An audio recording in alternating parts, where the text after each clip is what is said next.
That's nice. Oh no, I thought you like that. It makes you feel special. Benj is very special. Hey, I actually went out and met new people and did things. Then you woke up. No. Like literally, believe it or not. And Not. and I realized something. I know our argument that me and Mike have about like how he despises magic, but like, I think we actually agree that we despise the same version of magic, and I've never actually said that I actually prefer the multiplayer version Oh, of magic. that was a Nick argument, wasn't it? It's more the sales format of Magic I hate, and also The game. a good portion of TCG players. Oh, that too, yeah. Well, that was the thing. I thought that they'd be worse than like than. Now, before you say any more, we are live. Oh, I don't care. No, I thought they'd be worse than Wargamers, but actually, only one person at the table, and it wasn't me But because I was being. Wargamers also vary quite a lot. Well, yeah, they They- do. They do, but Different games vary quite dramatically. Mm, No. tabletop wargaming tends to have fewer of the I am going to go into a screaming rage mid-game kind of person. Yes, And because they tend to give up if they play it. They tend to give up and not play it for that long, yeah. That's kind of the TCG I hate the most. They do. There is the occasional one who will play you and make snide comments all the way through, which is the other kind of TCG player I hate. I think the actual military bits of wargaming are what takes that edge off, as much as you have to invest a certain amount of time and effort before you even get to the table. Yeah, that is true. yeah, Look what I those. bought. Oh, nice. Look what I bought. I think I have. Oh, he's still talking. Oh, okay, I've got Sevi Zero. nice. Yeah, cost an utter fortune. It's probably the most expensive War Machine model I've ever bought, apart from Colossals, How much was she? which is only $20. Shipping. But you can only buy direct from the US store during conferences, during kind of Gen Con. Was it $48? It was 32.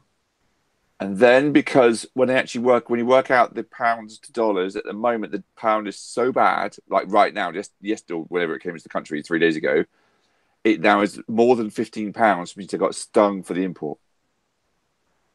Nice. So yeah, it cost me 40, 44 and change. It's a lot of points for a solo, for like a solo, or well, it depends how you get to use it. A grunt model, technically.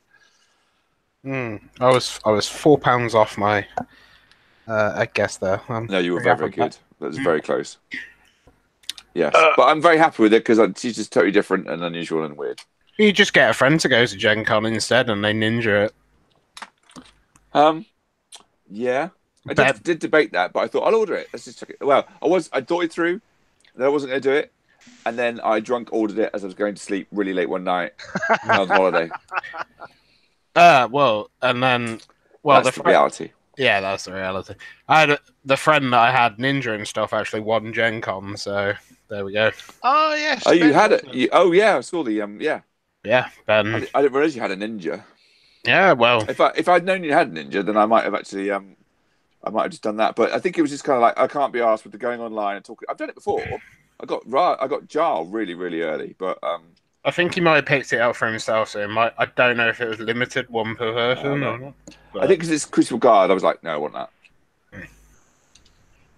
Oh, I would have. If this had been at the height of War Machine, I'd have gone in on that definitely. Even now, it still looks really tempting. It's a nice model, and because it fits the army that my desk is covered into. Oh, I love your paint jobs. Thank you very much. Very nice. I'm surprised nobody commented on the one that you posted on. I was surprised, but then they did.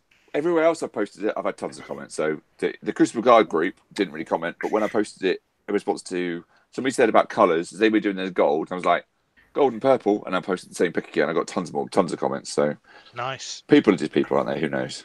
Oh, I thought no nice. comments at all, but metric ton of likes, but no comments. But never mind. Yeah. I actually did, in a sense of approaching people and talking to people. which I'm not always the best at either, believe it or not. I joined the wargaming group at the local store, and I posted, "Does anybody still play War Machine this year? Parts? Anybody want to play War Machine?" And I got about 6 people who want to play War Machine, Nice. including an express ganger that I don't know.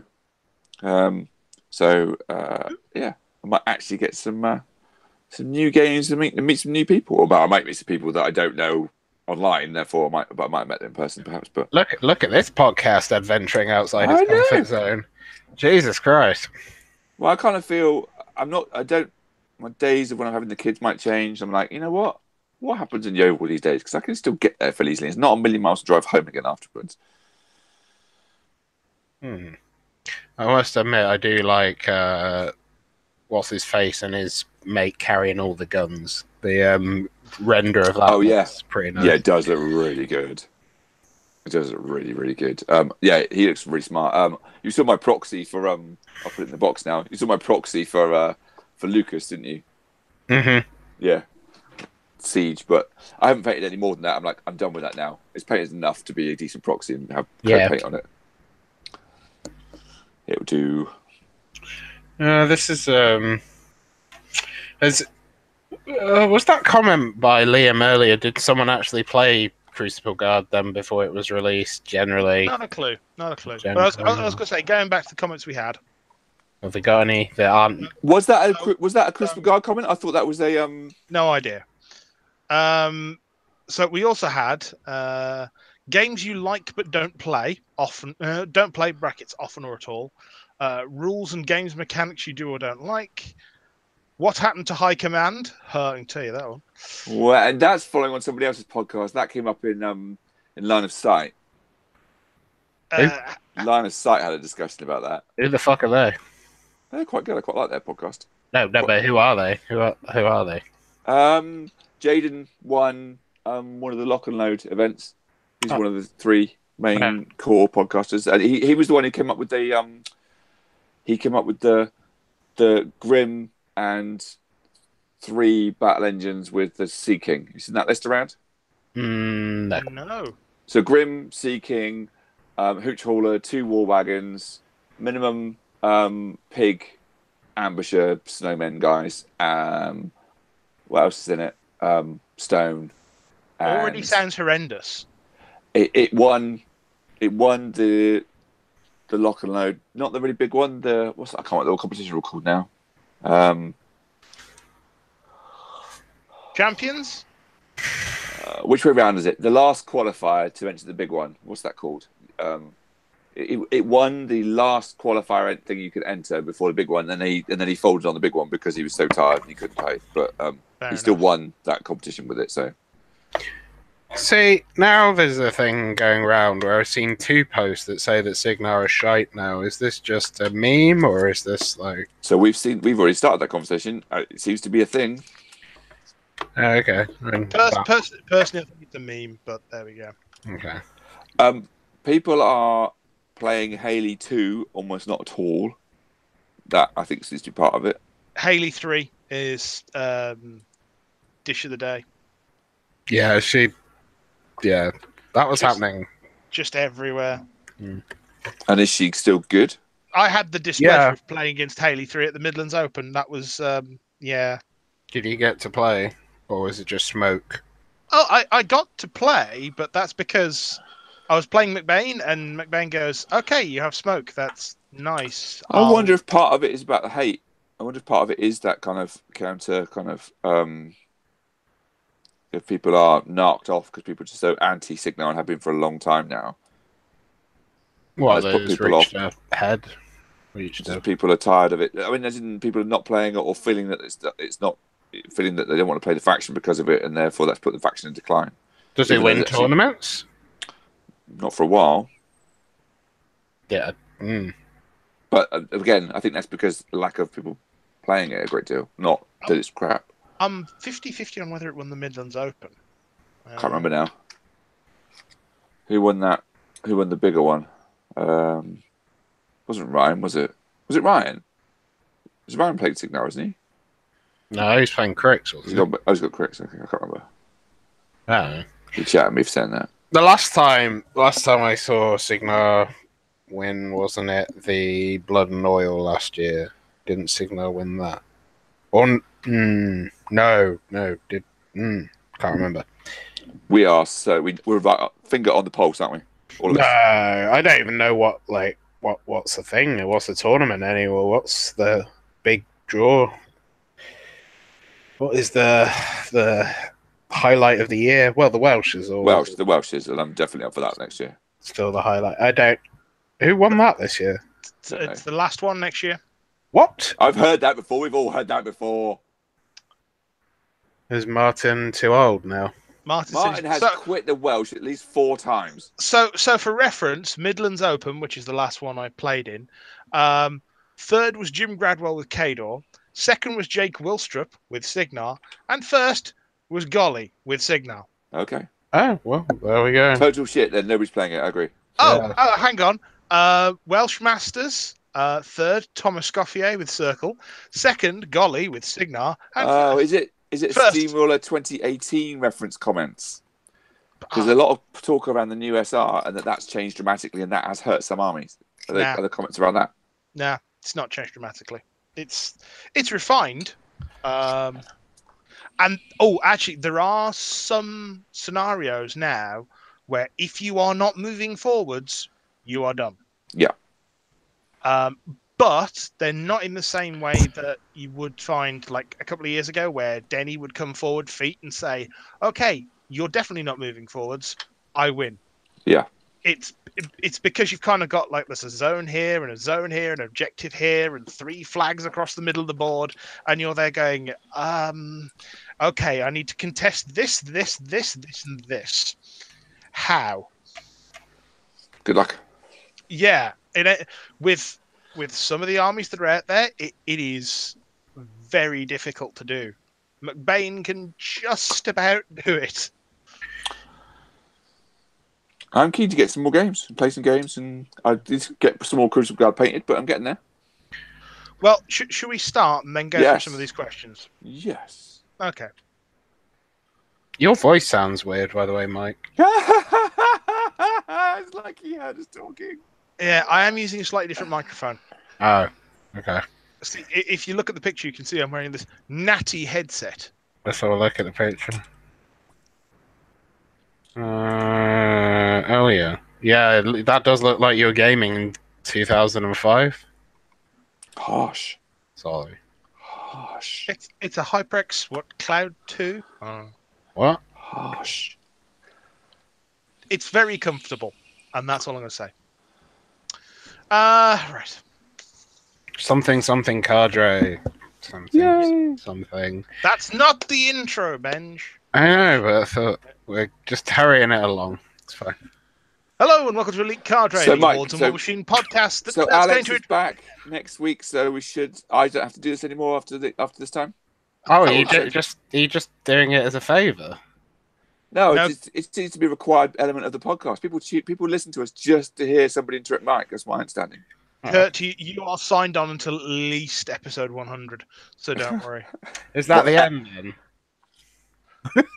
Do we reach 100 and just all of us just? I feel we have to get previous rogue participants all on for 100. We have to get we'll write a list. Anyway, try again, Mike.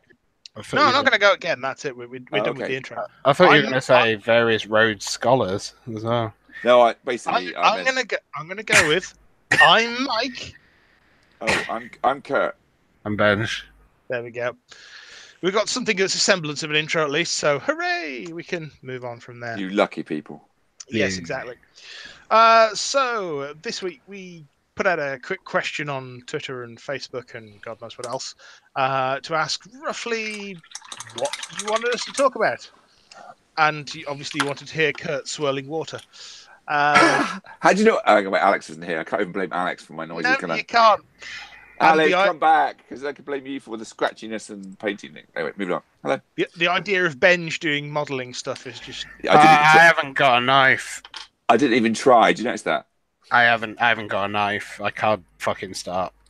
There's lumps of resin I could chew off. Don't think that'll go down well. That'd be amazing. involved. Anyway, so we asked for a few little bits of what people wanted us to talk about. Let's take one of these. Liam Jordan. Friend of the show. Friend Yeah, of the show. Are we going to go with friend? Acquaintance of the show. Acquaintance. Well, I Okay, haven't verbally okay, spoke to Liam for a while, but yeah. Anyway. He asks if it's fair for someone to use an army that's not on general release at events. I personally would go with no, because it's not on general release. How do you get it if it's not, and if it's in War Room and you can buy it? How do you do, eh? Well, say if it's like a convention exclusive kit or something, or yeah. Okay. So some people. Oh, I mean, so like the Vulcan. Let's go with the Vulcan, which has been at the events in the States, the big colossal for Crystal Guard. It's not out till November, but some people have got it now. That kind of thing. Yeah, but that perhaps with the whole army. which I think Grimkin was the case. I think okay. that did happen. That people got it, people assembled it, and people read. People had. I think the rules had already probably possibly come out beforehand, and yeah, I think I agree with Mike. I think no, it's not under general consumption. It hasn't. It's kind of like an unfair advantage, and that if you a majority of the people have probably been teching for stuff that is on the market, that is available. And it's really bad as well when someone plays an army and they don't know what it does either. And you can still get that even when the army's been released and a new person's at a tournament, but in a super competitive tournament environment where, yeah, it's just that, no. Just hang on. Do you think Ben, do you ever know what your stuff does? I used to in Mark II. Competent in Mark do you II. think that any of us are going to be anywhere near a super competitive environment? We were at one stage. Super competitive. We turned up to events that were quite I big. don't know. And played the bot tables. I think Kurt was the closest that got to super competitive. Super competitive. I go competitive. I'm not sure it's super competitive. You made a day 2 cut of a Masters. Yeah, and I he was have done drunk. that. I have done that. Aside from that, I did do it drunk. You are right. Yeah. We have known people in the community that at least were watchable at that level, basically. And I've won little events and I've done reasonably well at big ones, but I've never done amazing. But yeah, we've known WTC players, and we know WTC players. Well, yeah, exactly. Yeah, but we are not WTC players. No. I'm not saying that we are, but do you think that they would find that acceptable then? Because half of the time their lists are prepared well in advance. I mean, what a field that's. What I would say is that most tournaments are played on Steamroller. The Steamroller document says if you're going to use it, it must be on general release. Therefore, unless the TO has made pretty damn clear beforehand, I will be allowing pre-release armies. I'd say it's a no-go. Do TOs even operate like that anymore? I'm sure we'll see ridiculous conversions and all sorts of things. Operate like what? I don't know. Within strict. I like the way you said. Do TOs operate like that? And when questioned, you go, "Well, I don't know." Well, I don't know now. I know that back in the day there was very strict sort of rules with regards to models and all that type of jazz. I will say from the larger tournaments that the rule is very much as it always was. If it's not released, you're not playing it unless the tournament said beforehand, like a couple of weeks before, this will be available for this event. I believe Blood and Oil made very clear with the Hooch Hauler last year. I think it's the Hooch Hauler anyway. This will be available. You can proxy it if you have something that is suitable, because of the whole would it get here through Black Anchor and various other bits and pieces.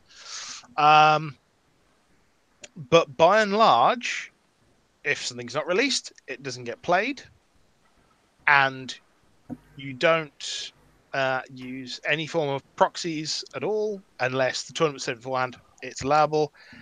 And even conversions, you still have to clear some of those with the TO. And I have seen conversions within the last couple of years get turned down. Yeah.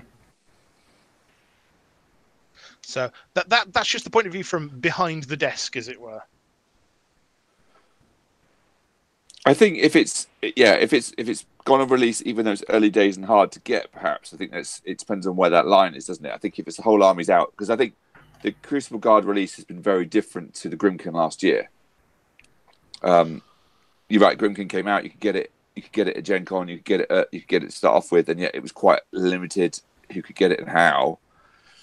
The army boxes were out. The army box was out well before anything else, wasn't it? So, yeah.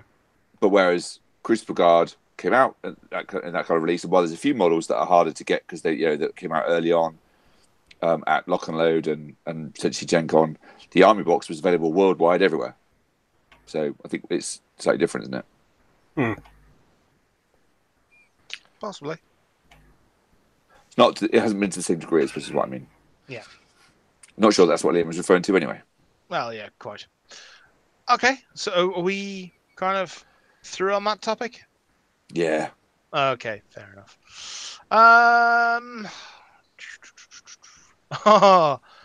From someone anonymous. What about an old host who's not had anything to do with the game for a long time, comes aboard and we can discuss the state of the game? Well, if only we had an old host who was ready to come on board and discuss the state of the game. Sadly, none was available this evening. Do you know what I was surprised that didn't come up in that thread of conversation? Nobody named me as the old host, which I was quite pleased to, or even mentioned Conrad. That's what, yeah. True. Yeah, well, he was going to try to, wasn't he? That didn't manage it. Mike, I think your internet's playing up a bit. You're coming through a bit roboty. It's just you, I think, Benj. No, Kurt, you're coming through fine. I haven't heard him do that, so that's what I mean. Strange. Yeah, it might be just to you, because there's a weird kind of it's a weird mesh network thing it does with this. It's not true to the server and back again. But anyway. Okay. So I've had one person talk about the recent tournament successes of the hosts. That's you. There's a good laugh. That's you, because you had a bit of an awardy thing in your hand. Yes, so I do have a trophy that says that I won the Midlands Open. Yeah. Does it say participant at the bottom? No. So the Midlands Open, for anyone who's not aware, is a very odd format. Start of day one, it's a 32-player event, I think. Start of day one, you are divided into 4-man pods, and you play everyone in your pod. Cool. Now, day one, I crashed and burned hard because I faced, I think it was 2 members of the England WTC team and someone who was better at Mercs than me. Can I just ask for the clarification on since there's now like 8 billion England WTC teams? What, and three? half. Yeah. It was. I have to find the results now. I did love the controversy that their team picture caused as well. I have no idea what you mean. What, sorry? I have no idea what you mean. Someone compared it to like someone took a picture and everyone was looking quite muggy looking basically, and someone said it looked like an EDL rally. I feel we need to get ourselves from this very quickly. We are not insinuating that any member of Team England is in any way associated with that group. Is this just going to get edited? Can you just bleep? No, it doesn't edit anymore. Anyway. There's no editing on this show. Anyway. Moving on. There might be on this one. Moving on even quicker. Day one I faced Jake Wilstrup, Ryan Longthorne, and Mike Sherlock. Yeah, I tried very hard in those games, but it was like, oh, okay. Magnus 2 turned up with double colossals for one of them and got shot off the board. Wow. Well, to be What? fair, that's what should happen to Magnus too. I mean, it doesn't matter that you were Hang on. piloting him. I feel bad for you. By Scorn. Oh, Shot okay. off the board by Scorn. Is There that is double Slinger. Animatrix? Was it all slingers? double Animantrax. Yeah. With That's the thing, isn't it? oh god, who's the one who's got the Scorn arc node? Oh, good. What's the Hexerus. blind dinosaur one? He's got no melee attack. He's on the Palanquin. Oh, the Dominar. What's Rasheth. Yeah. Yes. Yes. We got there. We know this game. We got Wow. there. That must have been a blast from the past. Yeah. Mm. Yeah, and then just everything turned up to shoot me off the table. It was the most unpleasant thing I've faced in a while. So that was nice. See, I was satisfying Richard Dean actually. He did say politics, so we did make this kind of slightly political. No, earlier. no, thrice no. We'll talk about the moral decline of this country. Anyway, so decline. after your day one, your results are all compiled, and you are put into a pod for day two. Well, you're put into a tournament for day two. So there's 4 8-man steamrollers that operate on day two. I ended up facing. Whose idea was all this? This is the Warsaw lot. Wow. So. They're running it now. Yes. Well, it is the Midlands Open. Which I know, that's but the UK is the bit in the middle of the country. Yeah. And Warsaw is the Midlands. It is. Thanks for that geography lesson. Yeah, it's good. So day two, ended up facing Simon Robinson, Stuart Greenhow, and the name's gone. Joe Sutton. That's it. Who is So that's 2 Crix players. Yay. And 1 Cadre. You smash them all. So was the Cadre playing lots of Man of War or something else? Cadre player was lots of Man of War, Old Yeah. Witch 2. Ooh. Yeah, that was a rather sad game because he ran his Man of War forwards and I charged them with Kayazi and they just went away. That's not nice. No. Well, it's dice off 5 and I was getting 2 Kayazi per Man of War. Oh, that's... So, and of course, like, even if you hadn't managed to get tough or anything on them, no tough, and yeah, that was kind of sad. This was also the one where I did a trick I don't do very often with McBain, which was he got a set of bombardiers who were just out of charge range of my mangler. So I ran the mangler and then energized it into range and just started jackhammering them down. Ooh. I thought that's your signature thing. Jackhammer everything and hope for the win. Jackhammer, yes, but not run jackhammer. No, I know. All right, so you're trying new things, but the ultimate end result is jackhammering something to death, isn't it? But it did end up with me jackhammering the mangler to take down Old Witch. And that was a game where I completely shut him out on scenario because his Man of War hadn't moved forwards, and the scenario really punished him for it. Did you pull out a mug from under the table that just had Cadre tears? And just sat there sipping. It was that was the least close of my games. It's an expensive army. I will now read to you the numbers from the final game that I played against Joe Sutton, which was an absolute belter of a game. So I scored 13 CPs. He scored 12. I got 118 VPs. He got 110. Okay. At the end of the game, all that was left on the table was McBain, Eris, a single Kayazi Eliminator, Gatsby, and 1 Satixis. Holy crap! That's all that was left. And the final turn ended up with some real jank because, like, okay, I'm going to. How much time did you both have left? None. About 2 minutes between us, I think. Wow. The final turn ended up with real jank because it involved, like, okay, McBain is going to stand still, then he's going to energize her to turn round, so he's got +2 rat. Then he's going to take both his shots against this guy who's blocking out the zone. Then he's going to use his melee against this guy. That was it. It wasn't quite in that order, but it basically ended with I shot one guy and then meleeed another, and then got, hang on, can you do melee and ranged in the same activation? It's like, yes, but only because of Jackhammer. I'm special. Oh, for fuck's sake, Jackhammer! Get a T-shirt with it. Hashtag Jackhammer. For fuck's sake.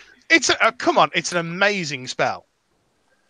It's definitely your signature spell, isn't it? It's the fact that when you sit there at the start of the turn, and rather than taking your initial melee attack, you go, okay, I'm going to Jackhammer my caster, and you just see the look on the other person's face of what's going on, as they then realise you can Jackhammer, then charge, kill something, energizer, and then do more melee attacks.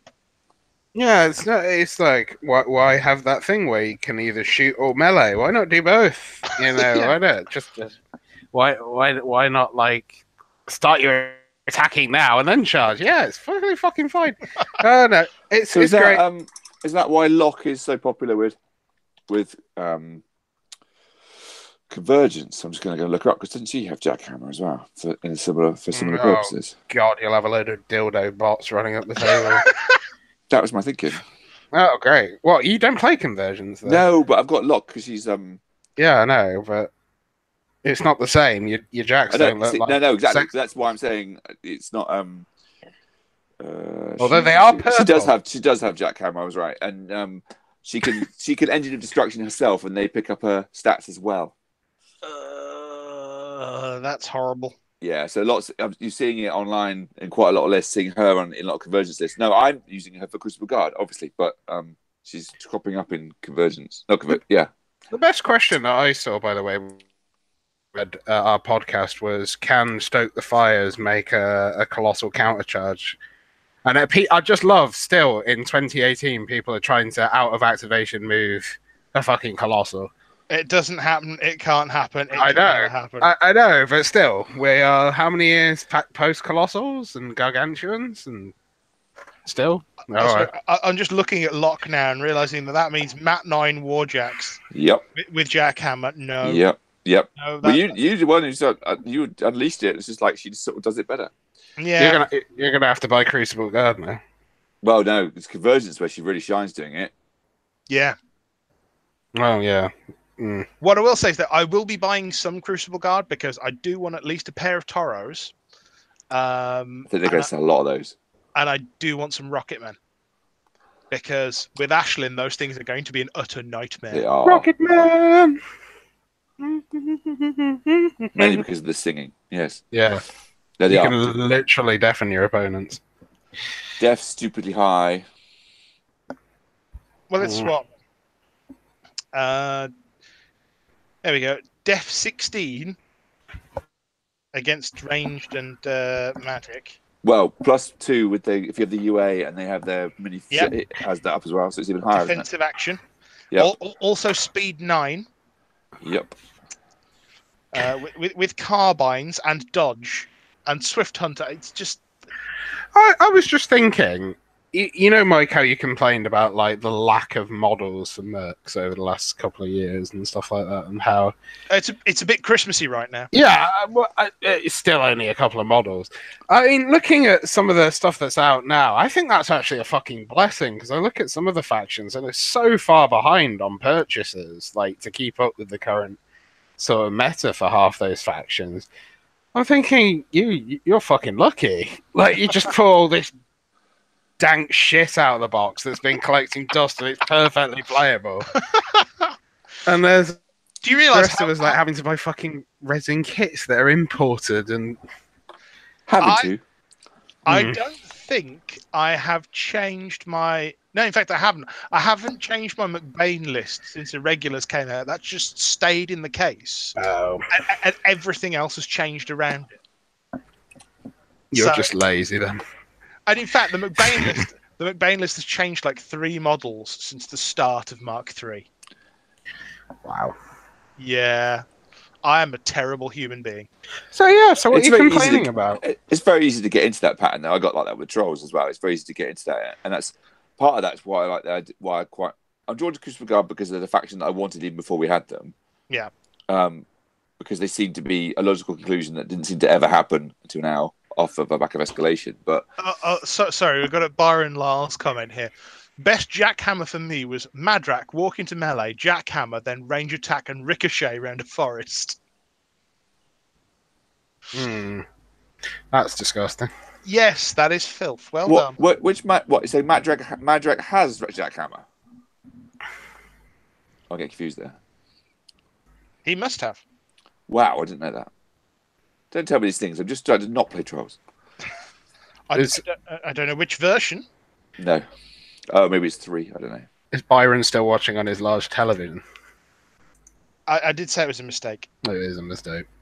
What games do you like? But I'm just reading ahead because no, it's Madrak 1 has jackhammer. Oh, does he? Wow. Yeah. He is supposed to be really good now. Even ground, guided hand, and jackhammer. What a spell list. Wow. Even ground is the new Surefoot, really, isn't it? Anyway, on the spellcaster's control range, friendly faction models gain +2 def and cannot become knocked down. It's better than Surefoot used to be. No, it's just better. Full stop. It's all not. Right. Redundant words. It's not an upkeep though. So, oh yeah, it did used to be, yeah. And it's cost 3. 2. Because you'll always be spending a discount on it. I mean, yes, true, but it's base cost 3. Yeah. So okay. Nice. I'm not going trolls. I'm not going to play trolls. I'm not playing trolls. I'm not playing trolls. Moving on. Fair enough. So yes, I played 5 games of McBain over a weekend. 1 of Magnus. He's back in the box to be replaced by another list as soon as I can. Ladies Resistance. What? Possibly. I might. There's a Champions event coming up in Milton Keynes. I might actually take Damiano to that. I don't know. Because I'm rather limited in what I can take caster-wise for that. I think I'm not sure McBain fits in there. I really do want to get my Crystal Guard up to the point where I can actually play some events soon. But yeah, getting there. I'm actually going to have a look at what's the active duty roster for Mercs. Because I keep forgetting. Oh, there we go. So, what's that for? We've got pardon? What is the active duty roster for? Oh, it's what you can play in Champions. Right. So for Mercs, you can play Gaston, Ashlyn, P. Magnus, Damiano, and Cognifex Siphon. Yay. And for your Crucible Guard, you've got Silvestro, Locke, and McKay. How do you play McKay? She's not out to November. Well, the active duty roster sticks around for a while. Okay. So the 2 casters that released are in there, which is good. And it also limits you to your theme forces as well. Well, you have to use your theme forces, or you can only use one or the other. No, you're limited in which ones you can take. So Mercs, Irregulars is not available. It's Laylee's Resistance, Kingmaker's Army, and Operating Theatre. Okay. Byron says he's got a large TV with a kebab and a cider. That's entertainment. It's not even Friday. Jeez. How is he watching us on a kebab? Oh, God. Anyway. Let's have a look at what else we've been asked. As soon as I can find it amidst the many thousands of Twitter feeds I apparently have. So I would go clicking on things and fill in the time, but I'm painting, so I didn't. Yeah. So Rich Dean asked us to speak about politics. No. We have enough. There you go. Yeah. We've got a question from Mark Williams, not that one, asking how Signar are a subpar, bottom of the barrel faction. I feel like this has been a bit of a meme recently. It's been around. Yeah. It's been perpetuated, definitely. Yeah, did it start as a joke and everybody all jumped on the I bandwagon? don't know how serious Chris Young is these days. Well, I mean, He's a bit distracted. He's a bit distracted. To give it the ounce of serious consideration, it's probably worth. Signar were 1 and 2 in the Welsh Masters, 1 and 2 in the Midlands Open. So what more do you want from them precisely? Haley 3 is an utter machine. Who? One second. Who came second at Gen Con, Ben? Because I know that obviously big shout out to Big Ben. What was he playing actually? Grimkin. Yeah, I know. They are the new fun police, though, aren't they, Grim Kid? No, they're just a bunch of. I hate him. Yeah, exactly. No, you can't do that. No, you can't do that. No. Well, you can do it, but if you do that, I'm going to do this and this and this, and this army's going to die. I'll play my trap card. But only I have. Then I get a free war beast and a charge with this, and it's too much. All the wounds that I've taken across this entire side of the army are all come back. Okay, that's nice. To be fair, Manoff can do that as well, but still. To be fair, Chris Regard could do that as well. But yes, I don't understand the idea of someone saying Crucible Guard. Don't. Nobody's saying that about Chris Regard. Yeah. Even if it was as a joke, or I do seem to remember it popping up on the Signar Facebook group. Yeah, well, that's assault about something. It's the Signar Facebook group. Salt is a given. What? Because they hate themselves. A little bit. Little bit. Yeah. Hey, I won't play this faction. Everyone hates me. Yeah, well, that's because you play this faction. Yeah, you gotta have that self-loathing. Ooh, that's the incinerator officer. Good. No, I've got the incinerator officer coming, and the model's actually really tasty. Who would have thought Incinerators still better than Bastions now? Well, they are Bastions now. They are Bastions, though, aren't they? Yeah. They swapped them over. Yeah, pretty much. That's what they did. It took me a while to work it out. I'm like, but that's Bastions, isn't it? All those people selling all the like fucking incinerator kits that came with those like boxes, going, "Oh, these models, they aren't even fashion." oh, these are the best medium infantry you'll get, sunshine. Medium infantry, luxury. Luxury. Oh, fuck off. I'll just kill you with my shitty pewter fucking like Kayazi, static Kayazi. Look at them. I mean, Benj, have you experienced what Mercs have as their medium-based infantry? What joy of Ogrins and what else have they got? What are the other? Cav. They got Cav. No, that's it. Shit. It's just the Ogren. No, I've never experienced. I owned them for about a month, and then sold them. Yeah. I never played with them. They are. So. How can I put this? If I say the word disappointing, it doesn't quite cover. Are they too expensive? Oh, lots of things in life are disappointing. Well, they're 1016 for either 3 or 5 models. That's fairly standard for heavy infantry now. Yeah. 5 boxes each, which fairly standard for heavy infantry models. Yeah. Speed 5, Def 12, Arm 16, and get ready for the epic armament. It's range 12. They carry cannons, so they must be good. Range 12, POW 12, AoE 3.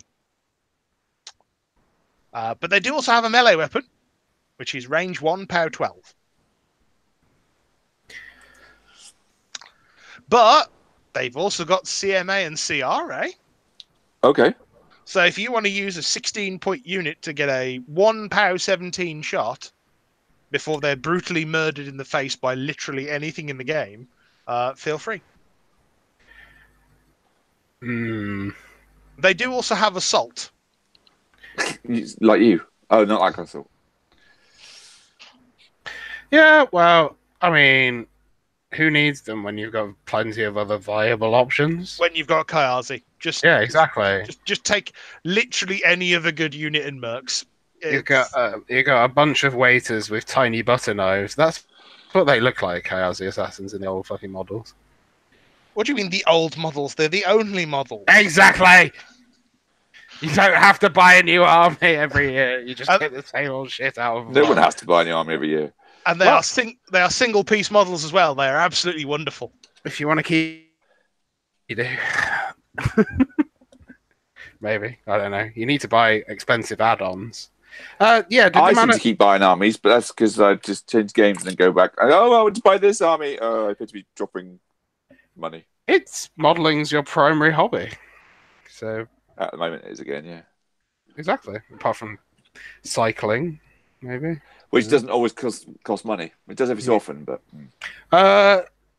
What was I going to say? What the fuck was I going to say? Did the Manowar army have anything special in it apart from the old Witch 2? Manowar. Is it orcs now? Is it Manowar? Yeah. Well, the chariot could have been. No chariot. It had 2 of the siege tankers. Oh, okay. Which I looked at beforehand. I was like almightily worried by these things. So like, okay, cool. They've got multiple sprays, and they're going to come up and they're just going to take out Kayazi. And then they got deployed behind a wood. And I went, I never need to worry about those models ever again. Because they're never going to get through the wood. Strategic placement. There was an entire unit of demo corps that spent the entire game literally running through a wood. I like that. Satisfying. Yeah. It's like putting it's like TK in a Cadre Jack and sending it into a wood. That's quite fun as well. I'd recommend that. Fun for whom? The person playing Haley 2 at the prime of Haley 2. Vomit worthy. Vomit worthy. That was the best game that I had at the fucking UK Expo. Irisk 2 and a Spriggan that went far, far away. Was it a Spriggan or was it? Oh, I don't even remember. UK Games Expo. War Machine, that's going back a few years. I know. That was during the team tournament that was supposed to be, like, fun.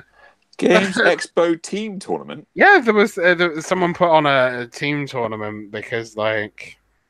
What, you mean me? A lot of people. It might have been you, wasn't it? Yes, that was mine. Oh, okay, well... So that was one of the years where... essentially, there was a Masters the first day, then it cut to top 8... Then everyone else got entry into the team tournament for day 2. Oh, was that a team tournament? Okay. Yeah. Yeah, you were. That was when I was there. You were unconscious at this point, probably. I was. In a corner. And proud and top 8. Covered in trolls. Actually, end of first day, top of the table. I seem to remember. Yes. Yeah. I don't understand, but never mind. I had been drinking consistently. That's how it's advice. Sound advice. Is how that to win at tournaments? Just keep drinking. Is that your number one tournament experience? Not my most experience, but my most successful result. Yeah. Probably is. Yeah. Okay. Not probably is. Yes. Okay. But all of my all of my 2-day tournaments all have a similar pattern of one day really good, the other day really bad, and sometimes it can be that the first day is atrocious. I get drunk on the Saturday night and then come back on Sunday and go right. And I do really well and climb halfway back up again from right at the bottom or something like that. It's just happened a lot. One way around or the other, a lot. The infamous submarine. Yeah, you can only climb so far, though, in a big tournament. That's true. Okay. Well, that's the thing. Anybody else ask any other useful questions, or is that it? No, I think we're done. No, we've got. Well, I mean, we've got some more. Depends on what you want to answer. How to cope with waiting for your favourite models to reach CID? Complain. A lot. Non-stop And whinging. loudly. I will never stop complaining about certain models from Mercs never hitting CID. Let's go for the Ogre They Assault Corps. they do respond to it. Faction's fine. It's balanced. Actually, the faction is kind of fine as a whole. I just wish that for some slots, some other units were a bit more competitive. I think need now to- they seem to be very focused around reviewing themes. So if you complain about a theme, that's the best way to get your theme of choice to be reviewed and the models in it to get reviewed. Yeah, but to be fair, Mercs have possibly the best theme in the game in Irregulars. Which is everything. Yeah, it's like With some good bonuses. take whatever you want and get 3 points and advance moves for your heavy warjacks. Okay, fine. Do you need doors propping open? I mean, the Ogre and Assault Corps can open 5 doors and keep them open. Who said that? What? Did you say that? You No, done I'm that? just saying. Oh. No, I said that. You said it. Well That's done. why. Well, it's one of Well, yours. yeah. Excellent. Well done. It's one of And mine. They're few and far between. But still. Yeah. So, yeah, that's how you cope with waiting for your favourite models to reach CID. Lose your You mind. could also arm 5 well-trained robbers with socks and 1 Ogre in each. But they're only medium base. I don't know. They're pretty heavy. They're still pretty fucking heavy, actually. Heavier than a lot heavier than the modern medium base infantry, which I is mean- just resin. If you really want to be a successful bank robber, you get bronze backs. But Not the new ones, obviously. no, not the new ones. Not the old extreme one, then. No, why? No. That was 1.5 tons. Going to Lloyd's TSB with a bronze No, I back. don't. Yeah, okay. Lloyd's We- TS, you are showing your age there, mate. I don't know. What is it now? I don't know. It's either Lloyd's or TSB. They're two Look, separate I was going to companies. say Midlands for a second there. The Midland Bank. The Midland Bank. Nice. Not the Hong Kong and Shanghai Banking Corporation. Nah. Deutsche Bank instead. No, right. How many other banks have disappeared? Let's talk about banks. Building societies, they've all gone. Oh, yeah. Is the Halifax actually gone on? Yeah, no, it's still around. Halifax. That's the red. But partially because I've got my credit card with them at the moment. There we go. Okay. Right. Okay. Next question. What happened to High Command? Oh, God, that was on another podcast. I'll tell you got what happened the to High Command. Expansion up there. I enjoyed playing High Command. I have I every did single too. card in High Command. I have them all sleeved. That it was an excellent game that no one played. And that's what happened to High Command. It was another one of priority presses. Let's throw that there, see if it works. Oh, well, never mind. I think it ran out of steam. They had nowhere to go after a while. They kind of did everything. Well, the problem was they had massive errata with the first group of stuff. And then never bothered to go back to it. So that's, yeah. yeah, it's a complete game. If you've got all the expansions, it's there. You're able to play it forever. You know, it's fine. Trolls were fun. Trolls were great. Yeah, I played Cadre. I've got all the factions. I think Trolls and Cadre were really, really strong. Oh, Cadre were broken as all hell in places. I think both of them with their Colossals and their heavy War Beasts and Jacks, they were both really good. It was a really interesting concept, was the entire game, to be honest. Well, it was a good take on the deck builder. It was the whole thing of either I can have this nice and cheap and it will go into my deck and I need to wait for it to come back round, or I can pay a bit more but get stuff out now. Mm. And then there was the Winds of War, so you never knew quite when the game was ending. You'd get unique advantages and disadvantages on every turn. It had a lot of stuff going for it that wasn't your standard card game. So, on one hand, yeah, because it was so different, people were probably going to be apprehensive, which probably went against it in the end. But it did create a nice play experience. It even started introducing unique characters from the universe in there that people thought were potential spoilers for future characters for the main game, and it was all looking so nice. Yeah, a few of them were.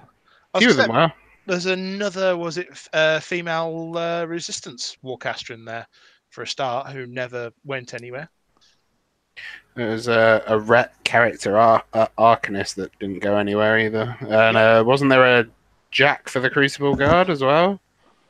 Or the Laylee's Resistance. Yeah, Crucible Guard went in it.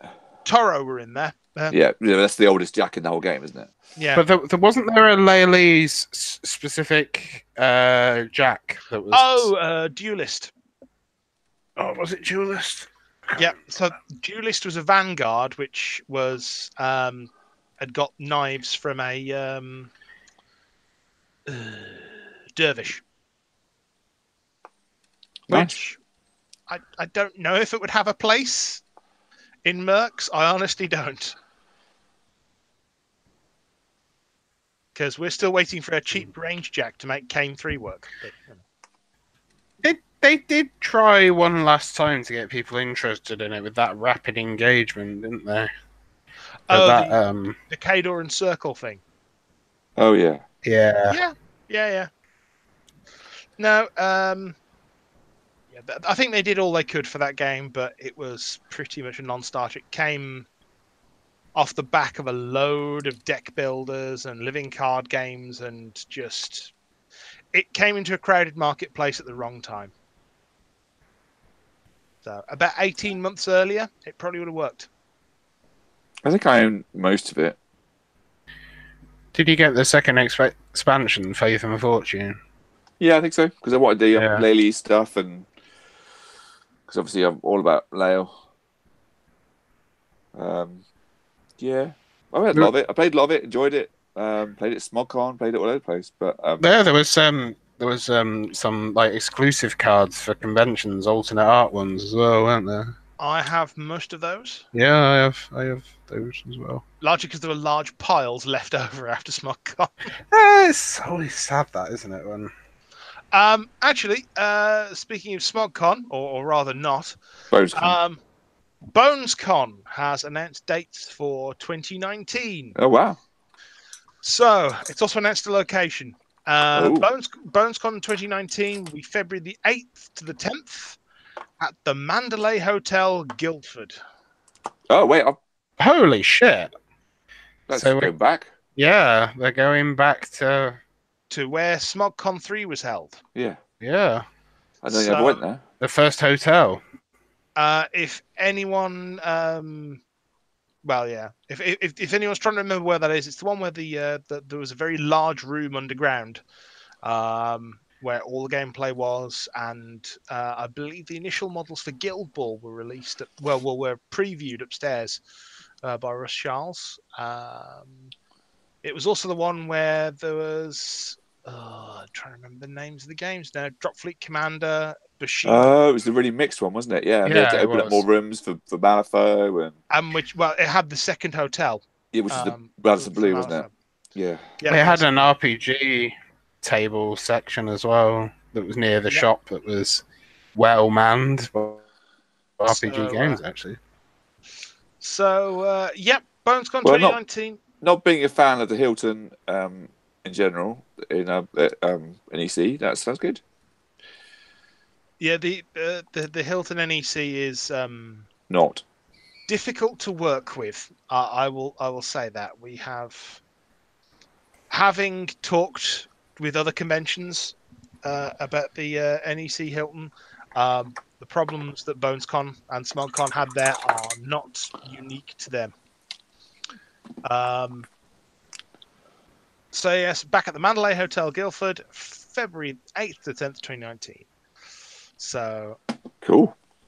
I will most certainly be there because John has said, "Do you want to do stuff?" And I was like, "Yes, I will always do stuff because I want to make conventions as good as possible." I might actually be up for that as well. Cool. Doing stuff. Oh, I would be, but I don't get invited to things anymore. I don't get invited. I'm just going to invite to John. Well, Benji could always become a paying customer. I'd rather not.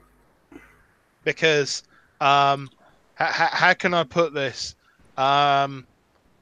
We certainly ain't getting paid anymore. No. No. I would if I still played the game, but don't really play the game that much anymore. You sadden me. Well, there's I mean, nobody around here. What? Sorry? Hang on, there's no one around here. You got Matt Townsend and was it Ben Hampshire? That's Yeah, you know. I've got two. Yeah, I haven't got a huge community with lots of options to play different people. So Well, I don't think I did till I posted in Facebook today. Yeah, you can. Yes, but we haven't. You can have your ass handed to you anytime you like. Yeah, I can. Yeah, I can literally play all the tournament games I'd love to play. I mean, if this game ever became more of a social one, totally try my best. See, the irony with that statement is, for me, it's been nothing. It's been a social one above everything else because Casual social. Sorry. Okay, so I found this game to be more social in a sense of meeting people, getting to know people that I stayed in contact even when I stopped playing the game for a while. War Machine, above all things, has been amazing from a social point of view. The community, Present company excluded, obviously. Yeah, the community is actually what kind of keeps me around and involved in the game. It's laughing at. Because I know so many people who play it, and yeah. I don't know a lot of the people that I got on best with still play the game. I know a lot of people play the game, but not necessarily the same people play the game. So, yeah, a lot of people do that. You go to last time I went to the event in Bristol, I knew most of the room. It was bizarre. I thought, I haven't played for ages. I won't know anyone. Except when your mic was going, and then suddenly I'm like, what? Oh, I see most people running the tournaments these days. If you go places, that's the usual thing. Oh, to be fair, Benj, you are in with the TO crowd. Come on, it's an exclusive club. Not. I don't think anybody would. Well, no, I don't know. No, as I say, if it was a lot more casual game, that's why I am enjoying multiplayer Magic at the moment. It is just a casual game. That's how I've enjoyed War Machine, 40k more lately as well, because it's just more like chuck it on the table, have a laugh, play. Yeah. Oh, look, I died! Yay! I'd really like that kind of thing in a model game, but I don't. X-Wing is my space for that. Really? I thought you were a terminal net decker for that, aren't you? What? Nice, good work. Skills. Sorry. No, that was triggered. Look at him shaking his head. Full marks there for full marks. That was good. Sorry. So I'm just going to sit here and build lists for X-Wing 2.0 for a while. So it's fine. Are they all going to be in things at the time? Are they all going to be what? Are they going to all be using the most broken thing at the time of release? But nothing's broken anymore, Benj. This is version 2. Flight games, nothing's broken. I love that idea. What kind of nonsense is that? There's going to be some kind of turret replacement. You just wait. Well, they've actually changed how all the turrets work. There we know. I know. We're aware. Yeah, as I say, there'll be some sort of replacement that will be even better. Or something will come out with the old style turret as a special kind of ability. Here you go. It's Fantasy Flight's craving for money, the next best shit that's better. You can pay for something that is almost the old turrets. Wow. However, it involves having a crew slot and putting Luke Skywalker on there because he can pay force tokens to rotate the turret. The only thing is, he's there going. Yes, this is exactly what he's doing, Ben. Yeah. However, if he's paying to do that, he's not paying to modify dice, which is what force users are meant to be used for. Can he do it in a Joker voice? I'm sure he could if he wanted to. That was amazing watching him do that. It was last year watching him do that presentation and watching him do without animation, just talking to stage, quoting bits of Killing Joke. The Killing Joke on stage was amazing. Oh, what I will say as well is while we're in the ramble phase. How dare you? Yeah. X-Wing has just had 2 new factions announced. Oh, God, what now? The Republic and the Droid Separatist Army. Excellent, about time. Oh, no. Does that mean I might have to buy some ships just to have things on my table that look like... Hopefully I can eventually have my Naboo Starfighter. Oh, get out, Jar Jar fucking What is Binks. it? Wait, what is the Nubian anyway? Where I are we? always like that line. It's such a good line. Star Wars. Wait, is it X-Wing? Does it have any pictures of this 2.0 Republic? There's preview pictures of I think it's the Jedi Starfighter and the Sith Interceptor. Oh yeah. There's some. The Sith Interceptor is that basically Darth Maul's thing. Yes. Yeah. That has the screen time of. Oh God! So it's really okay. Screen time and more different silhouette angles than any other ship. Oh, really? So can't they just start in Clone Wars era and just forget fucking... No, I like those ones. Why would they do that? I don't mind the Jedi Starfighters and the various different iterations of those. Phantom Menace I is what just you're complaining about, isn't it? Yeah, I just don't want to see Naboo shit flying around. Yeah, I'll do that. Basically, Benj wants to complain. No, I want to buy a T-shirt that says "What's the Nubian" and play those ships. That's good. Look at it. This is the actual model of the ship. No expense was spared in this shit. Jesus Christ, this is awful. Is this the quality of the miniatures? I can't tell, Benj, because I can't see what you're looking at. Sending it. There, the second leg. I struggle to believe that it's going to be bad, though. It looks pretty awful.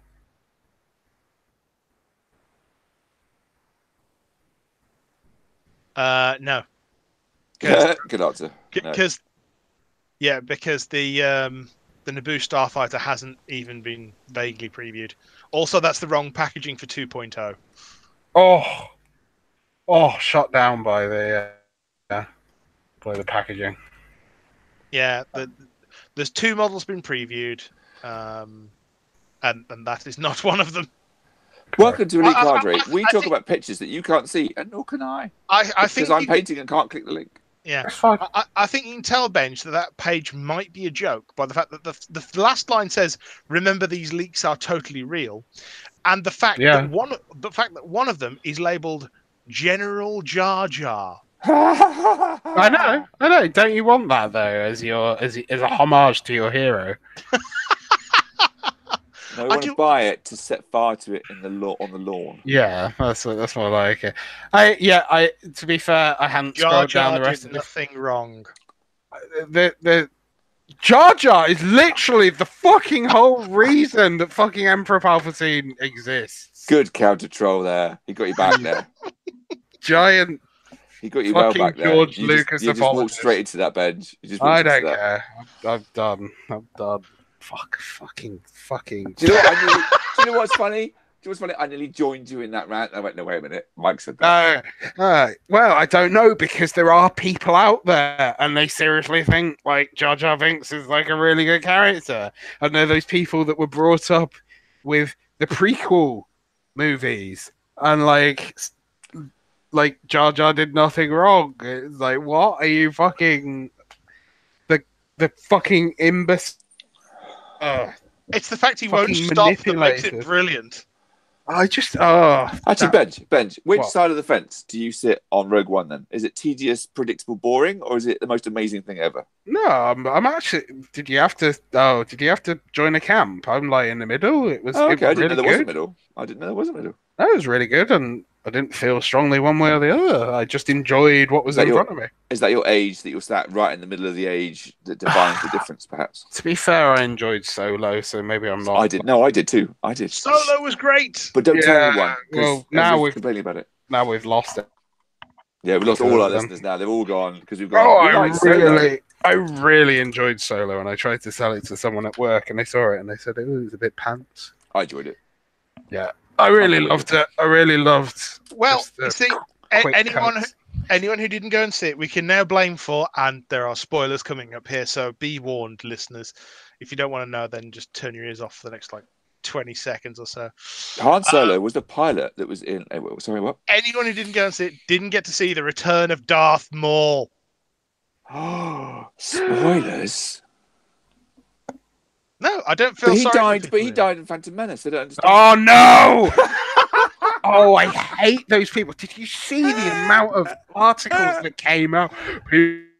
People are not going to see this giant spoiler. And oh my god, didn't he die?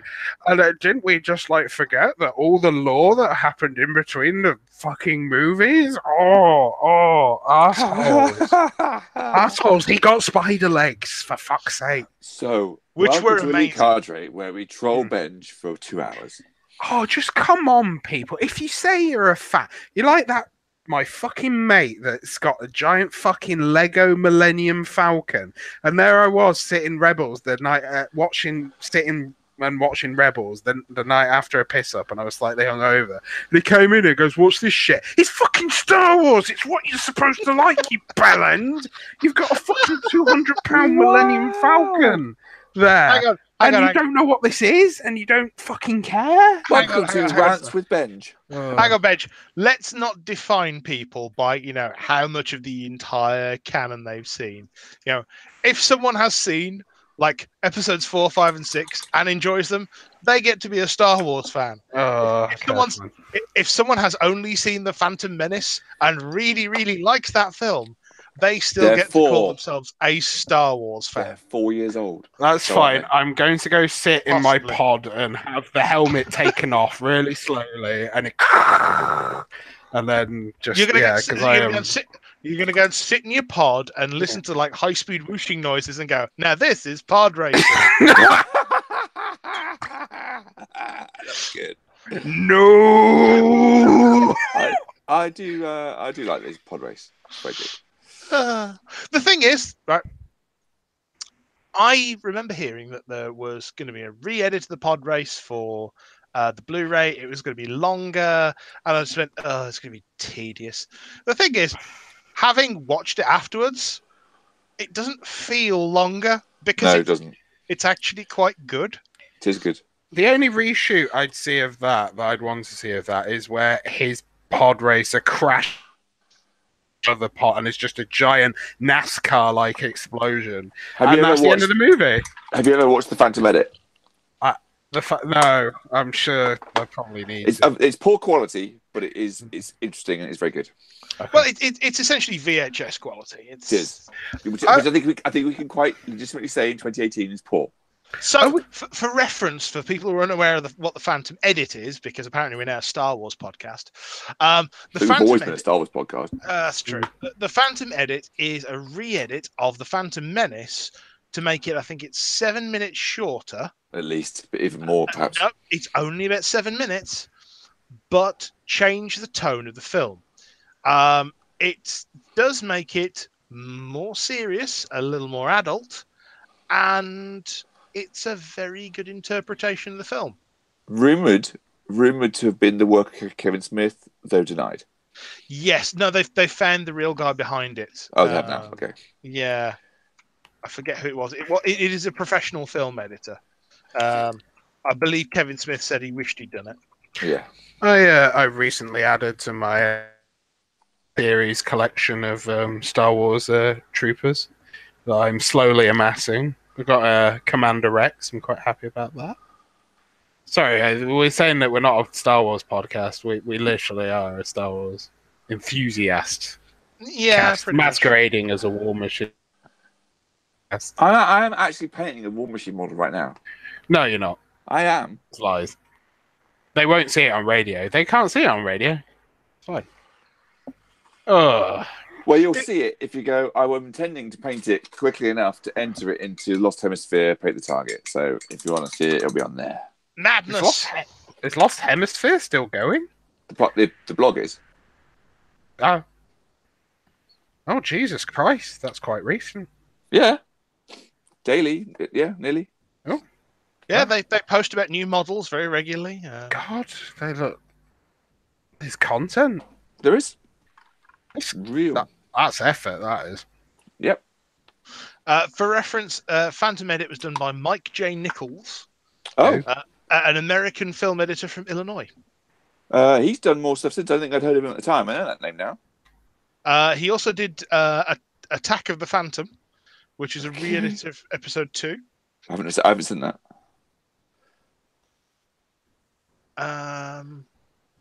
Yeah, he's not done a whole lot of stuff, but the work he did on Phantom Edit was very good. Diablo 3 coming to the Switch. Jesus Christ, is that going to be Skyrim by the end? Be on every fucking system in every fucking format. Yes. Ugh. Yes, it will. I like Diablo 3 though. I'm trying to think of else.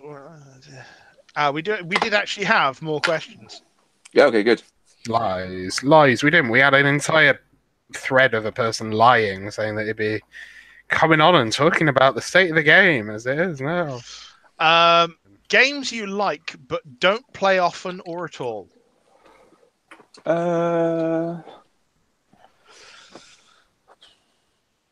That's a really good question. I think for me, for games that don't play often at all, Power Grid. I very rarely get a chance to have a game of that. It is a fantastic board game. If anyone is looking for a replacement for Monopoly that is not broken as all sin, then Power Grid is it.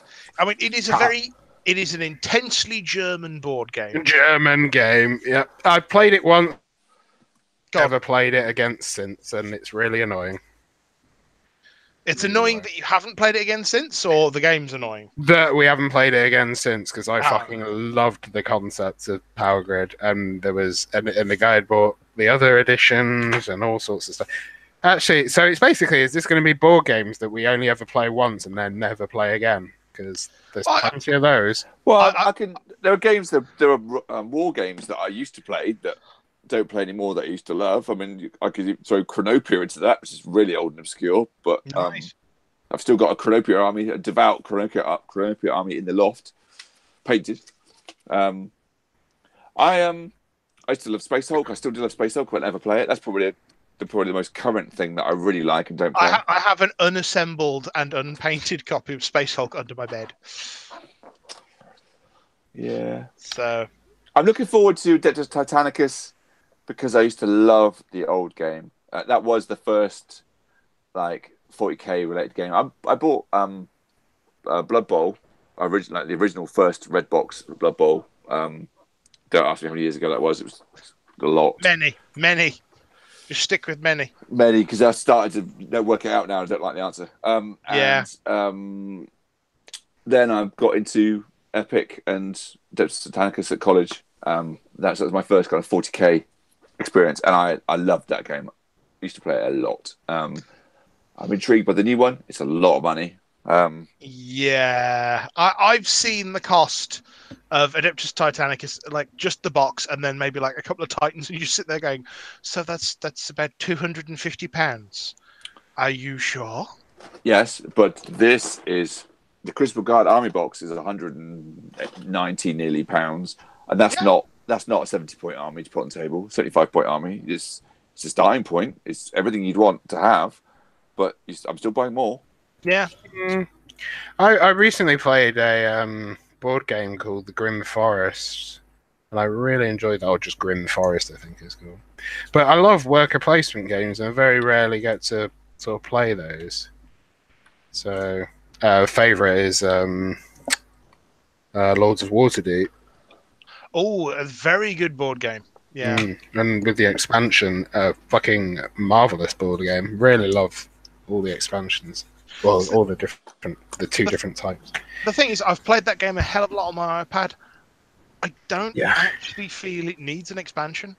Have you played the expansion? Not yet, no. The expansion plays well with other people. I know you can have AI play the other people on the pad, but when you're all balancing, juggling, the corruption is a really good element. So to get ahead in the game, you take corruption points, and by the end, you can find ways of removing tokens from yourself or putting tokens on other people. So it's another way of manipulating the score at the end. And it's just, and that with the hidden leader is, I mean, you can sometimes work out halfway through who they've got, especially if they're building fucks and they're like, oh, I'll just build this tile, and oh, look at that, I've gone over here to get a car that allows me to build one. Ah. Yeah. So, going back to something Kurt said as well, if we're talking about games you very rarely play but love playing, Epic was another one of mine. I have somewhere in this room a fake Imperial Guard army that's like half painted, loads and loads of tanks and some Titans and all sorts of stuff, which last of all got played under the Future War Commander rule set, which was really good, based around a sort of World War II system. As Ben scrabbles with his microphone repeatedly. Yeah, it's classy. Yeah. So I put it down to go get something. I am just looking at Adeptus Titanicus, and I'm sort of like, just questioning, have Games Workshop gone insane? Because they've got dice that aren't D6 in there, which, frankly, I didn't know Games Workshop was still capable of doing. They do it in Age of Sigmar as wound markers and stuff, but these are different, aren't they? There's for something else. Yeah. It's something I think will happen. God D10s. I think I think it's something that will happen. I will get it. I will get the Grandmaster box at some point, but it's at the moment sold out, hasn't it? At the moment, it's not going to stay sold out, is it? Yeah. Well, I don't know. They released a Age of Sigmar card game quite recently, and that Founders Edition sold out, and I don't think they're ever doing that again. I think this whole thing is a tester to see if Epic Adeptus Titanicus is a goer still. If people are still interested, and this whole thing is an exercise in how big's the market, will it take it, and if they sell out, they'll go push the button. Yeah, I am looking at the Warlord though. £65 for a Warlord. What's the scale on that? It's not Epic scale. It's bigger than Epic scale. Bigger. Oh, okay. So an old Imperator Titan is nearly as big as the new Warlord. Oh. Because wow. Okay. Guerrilla Wargaming. There you go. A 6 test inches game. tall. Yeah, it's lovely. It's bigger than your average British penis. So it's how should we say? It is colossal size. What? The penis, or? Well, Yeah. Mike's face. Sorry. I'm very unimpressed with you, Benj. I'm sorry. You can bleep No, it. you're not. Oh, right, fine. I'm not. I've never fucking been sorry. Where's Kurt gone? I've relaxed a little bit. I'm still there. I mean, if you wanted a more affordable version of Adeptus Titanicus, they do sell just the rules on their own and like a triplet of Imperial Knights for about £55. There's How also big are the knights? Pardon? How big are the knights? size of a Primaris Space Marine ish. Yeah. Army of midget knights running around the table. I mean, there's a lot of potential talk of stick your previous Titans and Knights onto slightly bigger bases, and they just work, because if you're both doing it, then it doesn't matter. But I have to admit, it's something I really do want to do. I am currently massively invested and investing in Crucible Guard, so that's my spending until the new year on hobby. So I think because all the new releases are coming out, I'm getting them as they come, pretty much. I've looked at my budget into Christmas, and then Christmas happens, which then means there's no wargaming at that point. It's Christmas instead. Yeah, I don't know. It might happen in the spring if it's still around. If they stop doing it by then I won't. But if it's still around and you can still get that the saving on that Grandmaster's box, if you add up what the other stuff comes to that goes into it, it's massively cheaper. It is actually very refreshing to go to the boxed games section of GW's site and see there's Necromunda, Shadespire, Blood Bowl, Silver Tower, Adeptus Titanicus, Horus Heresy, Forge World. It's almost like 1990s all over again. It is. It's nice. Yeah.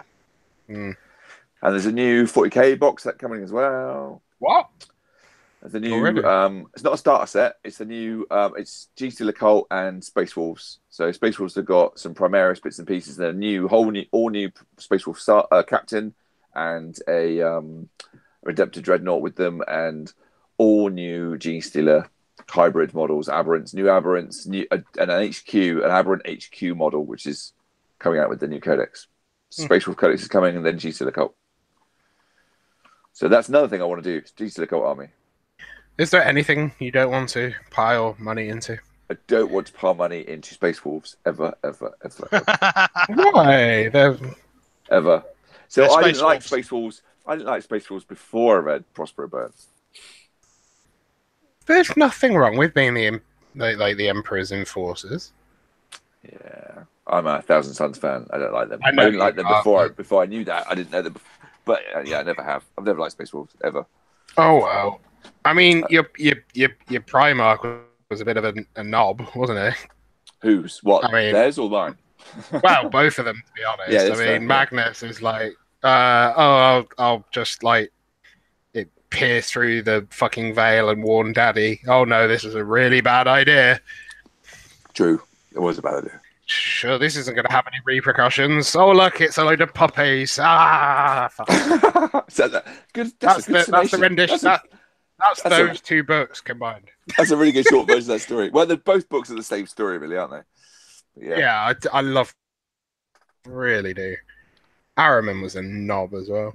There's 3 Araman books. I haven't read those yet. I really like old Araman. I'm not a huge fan of modern. I'm gonna try and get the Black Library key. Oh no, I'm done. Give life back to the Thousand Suns Marines, and yeah. Is he still bothering with that now, or does he just want ultimate twisted, corrupted power? I don't know. I haven't read any new books. I've heard bits, but I don't know. I still like the 40k universe. I've always been affectionate about, and I've enjoyed playing 40k. I'm enjoying getting back into War Machine a lot. You're just loving wargaming life. Yeah, I'm liking painting and hobbying, and my desk being covered in stuff, and having this small little 6 by 12-inch space to work in because it's covered in so much stuff. See, for my gaming at the moment, I'm kind of trapped in the anticipation phase because X-Wing 2.0 doesn't start until September, and everyone's just kind of sat there going, well, I don't want to do any new lists right now because they'll be useless in a couple of weeks. Oh, look at you lot. Casual play, eh? Lists, building, wanting to crush each other the first week the new models come out. My friend that played X-Wing a couple of times best described that game from a layman's perspective as basically 360 degrees rounded circles. Who can get behind the other person first wins. Oh, no. Very much not.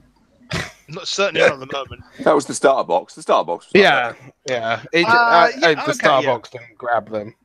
The Starbox didn't grab them, unfortunately. And I know asteroids and objectives and all that stuff made it slightly more interesting. But I mean, one of the ships right here in the Star Viper, that is a good example of you do not need to get behind someone to finish them off in X-Wing, because that actually had an upgrade so that its barrel roll, rather than being straight, was curved, which caused all manner of problems for other people in the game, because all of a sudden you could either turn in so that you were facing them, or just turn out so that wherever they turned, you could be.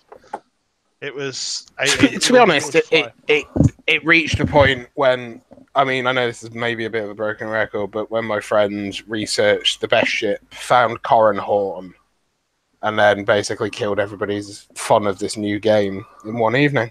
It wasn't even me. I tried to do the dance with Corran Horn and it didn't work. And everyone at the end was just like, well, that was a lot of bullshit. I mean, yeah, Corran Horn wasn't as much of a problem in later waves. No. And taking him out became fairly trivial, but yeah, X-Wing, if someone decides to go fully down the competitive route, they can slaughter you quite horribly. And that's I find it fun. It is fun, but I don't know. I don't suppose I got bored of it, but I suppose for me, and this I suppose is the what games you play and what games you don't play. For me, wargaming and hobbying tie each other together. So that's fair enough. Having a fully painted army and just getting out and playing it and just hobbying feeds gaming. So I've been hobbying so much that I have been playing a bit, but not really playing enough, to the point where I've now reached out on groups on Facebook and gone, who actually plays in this area anymore? And got responses, and we'll be getting games against people that I haven't played before, hopefully more regularly. And that's been driven by the fact that I'm doing all this painting and assembling and stuff and buying stuff. And I'm like, I want to get more games in. I want to get to the Welsh. I want to have played a sensible number of games before I get to the Welsh next year. I want to get to some events on the way. Before I do that, I need to get some more casual games in order to learn how my army works and if I like what I've built. And I find that one feeds the other. So games that don't have any hobbying only last so long, which I think is why X-Wing fizzled out for me. Fair enough. I love it. I love the models. I like having it. Well, I think the Ghost came out, and the Ghost kind of closed the door for me in the sense of, I love this. I could play Rebels on the table. I could play, Ghost and a B-Wing and X-Wing and white E-Wings and just play like it is straight out the show. And I've done that. And it's fun. And it's all in the loft. Fair enough. So I kind of, those are always tied together. One makes me want to do the other. If I haven't hobbied for a while and everything's gathering dust, as soon as I play, I immediately then want to get stuff out and start painting and building things. And fair enough. Well, should we? Because I think we're in the right space too. Should we start wrapping this up? Yes. That show was just a Q&A show, was it? That's good. I didn't realise that. Well, we didn't really have a main topic, and no, we didn't know because our main topic bailed on us. So. Oh, good point. Yes. Yeah. So next time will be the return of Bushido, will it? Infinity Plus or whatever random game he's playing out. He the doesn't back know of to play that game. No.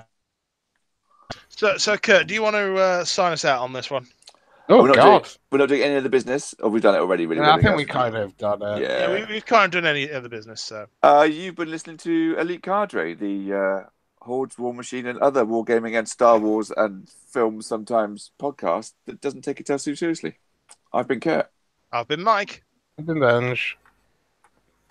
We miss you, Alex. Come back. I mean, he could have. If he wanted to. No, he's in a submarine. Okay. Well, that's a podcast. What else could it be? What else could it be? And that's quite a lot of painting of a rocket girl. What's that coming over the hill? Is it a podcast? Is it a podcast? Well, considering that I picked her up from the post office mid-afternoon. That was pretty good. Well done. I'm happy with that. If anybody wants to send a modelling knife or scalpel my way, feel free. I don't think we should. Oh. I mean, I don't know where any.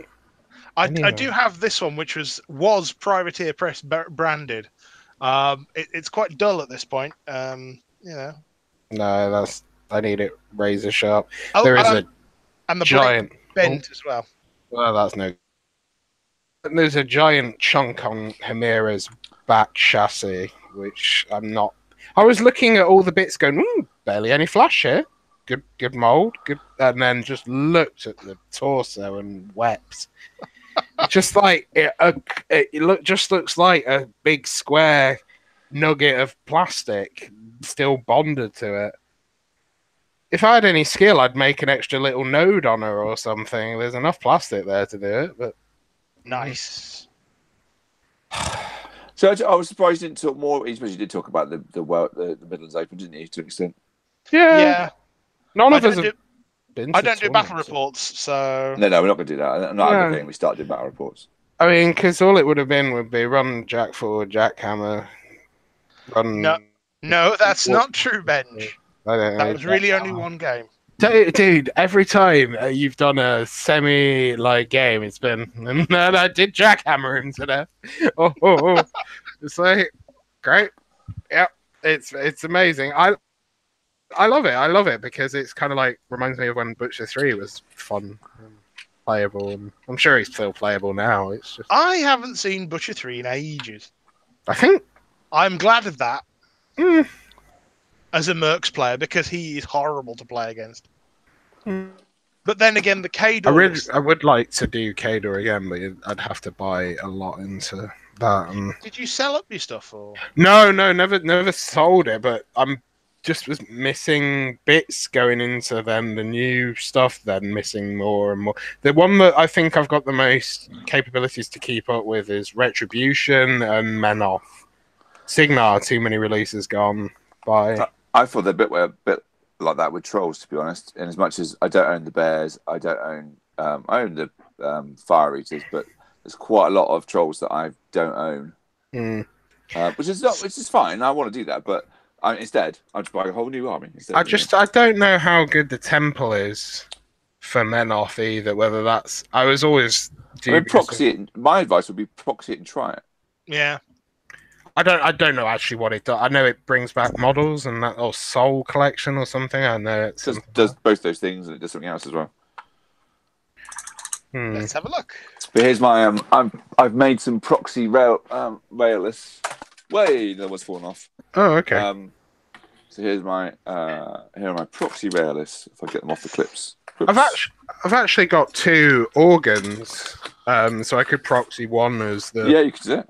So yeah, but I've done this before. I've made like paper art kind of. The 3D renders came out a couple of days ago.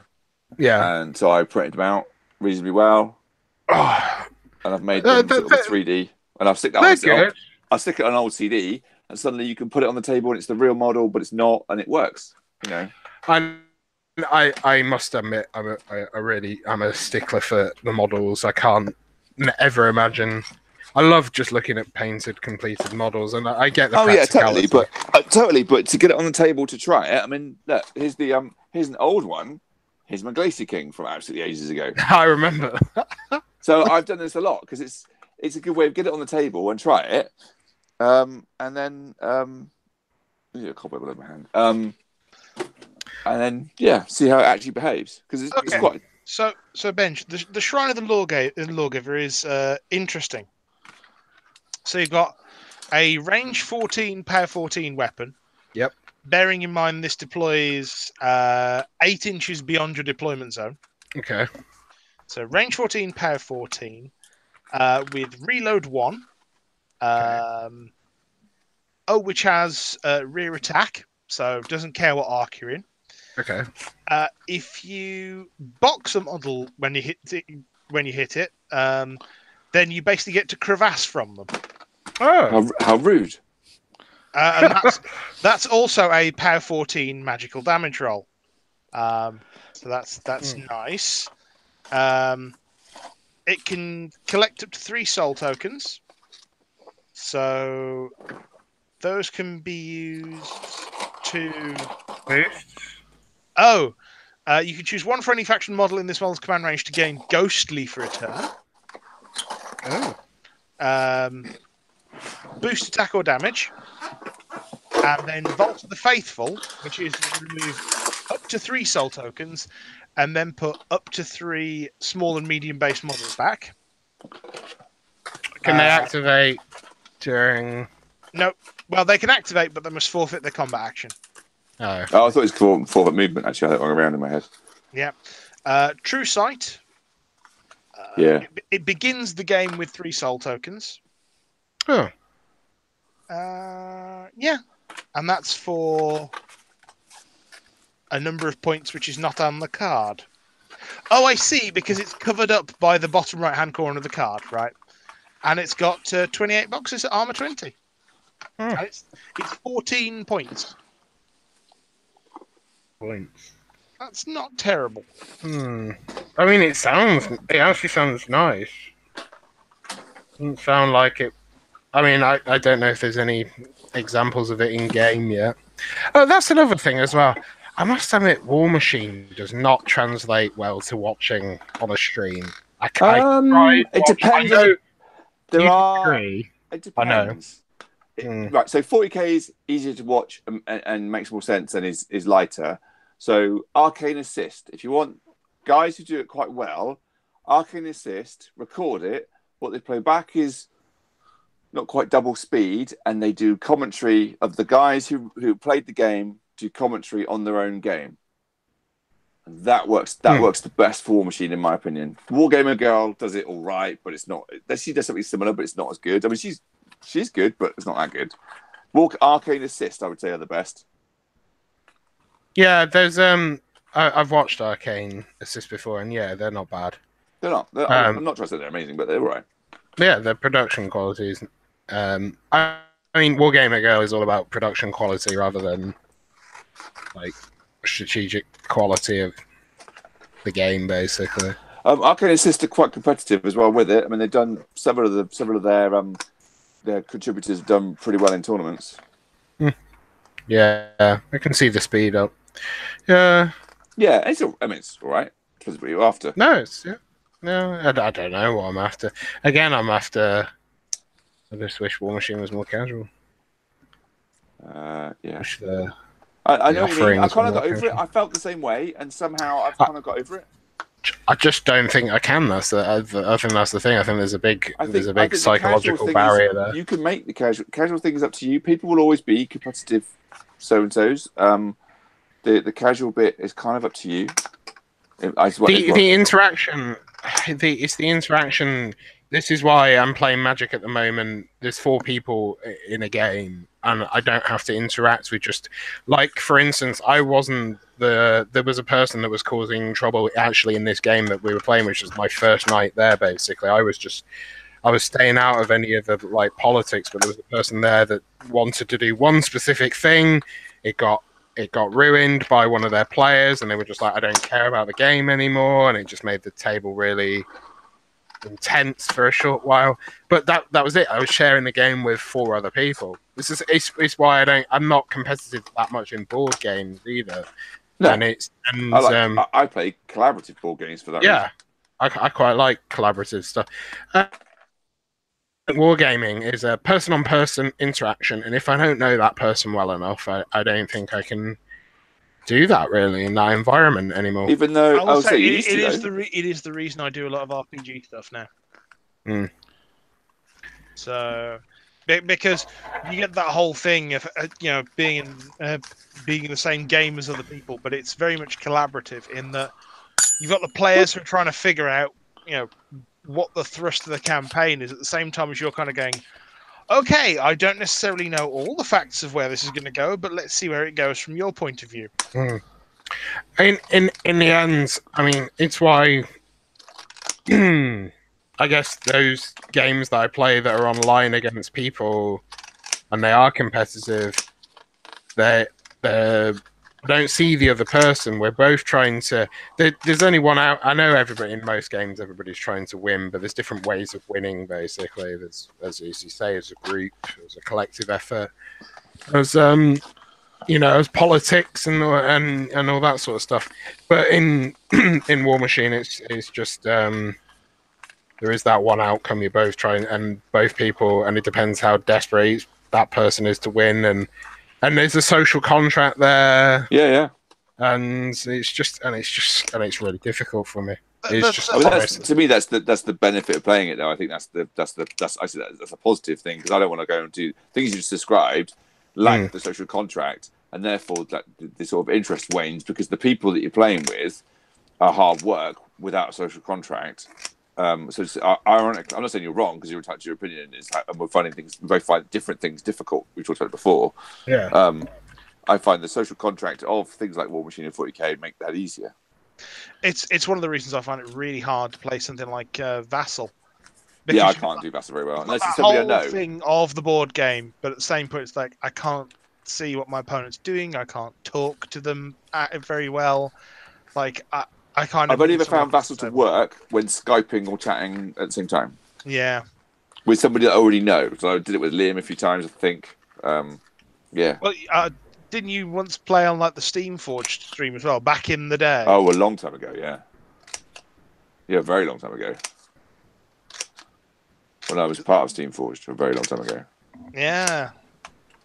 I remember watching some of those early streams. God, I've forgotten that. I forgot I did that. Yeah. They announced quite recently another tie-in video game, didn't they? Steamforged. I don't know. Yeah, they're doing Horizon Zero Dawn. I don't follow their stuff because they pick up a lot of properties I'm not interested in. Fair enough. Yeah. I feel like I should more than I do. I think they've definitely found their niche, which seems to be providing board games for large IPs, video game IPs, and I think there's They basically pick up things that need more personal attention than Asmodee's willing to give. yeah. But on the flip side, hearing some other things from people involved in the development, they don't get much give from. They're sometimes left to their own devices. But I guess if they churn out a product in the end, I mean, ultimately, I think maybe the companies look at it as like, well, especially some of the big ones, like I guess Namco and Bandai and stuff like that. Capcom was a bit of a punt though, because they pissed off a lot of people over the years. So yeah, just a few. Mm. Right. Anyway, guys, I'm going to stop the broadcast and be off now. Sad times. So thank you to our listeners. We shall see you again in a month or so.